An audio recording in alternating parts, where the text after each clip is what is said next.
My name is Kelly Cameron, and the reason for this video is I've had a lot of conversations recently with some of our elected officials in the township, some other concerned citizens, and our fire department. And the message that keeps coming out loud and clear from all of them is that there's key messages they want to relate about this levy that they're not legally allowed to communicate. And my job, I guess, is to communicate this to everybody and help everybody understand some basic fundamental facts about the financials of this fire and EMS levy.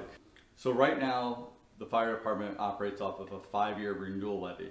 And candidly, it's just not enough money. And every 5 years, it's out and it's an all or nothing. Either the fire department is funded or it's not funded at all.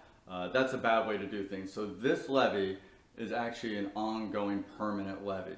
It goes with the current levy we have that's a renewal as well. So between the two, it gets us up to the funding levels we're supposed to be at, and it puts us in a position where the fire department is always going to have some level of funding because there's a baseline permanent levy in place that covers some amount of those expenses. So the first thing I want to do is I want to pull up this chart right here. You see this chart?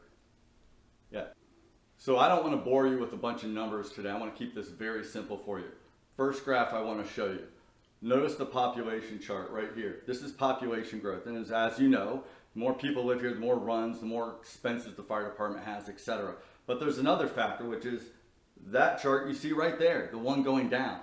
That is our current renewal levy that we just did a year ago. What are you noticing? It keeps going down every year. Why is that? Because as population goes up, not only do our expenses go up, but the amount that everybody pays per $100,000 in valuation declines because it gets spread out over a bigger group of people, over higher valuations, all of that.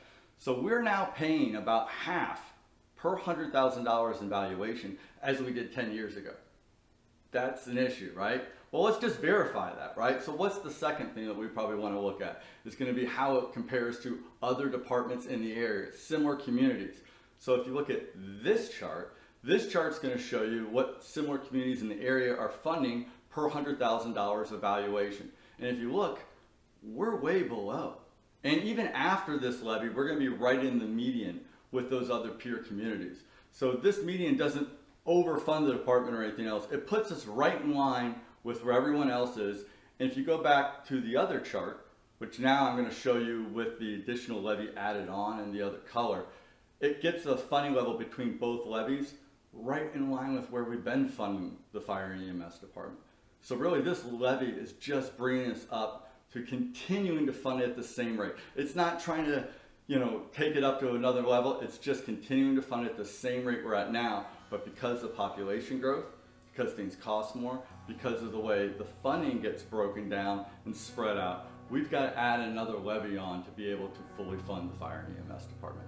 That's the message. Hope it helps. If you have any questions, I'll try to help you out if you ask them.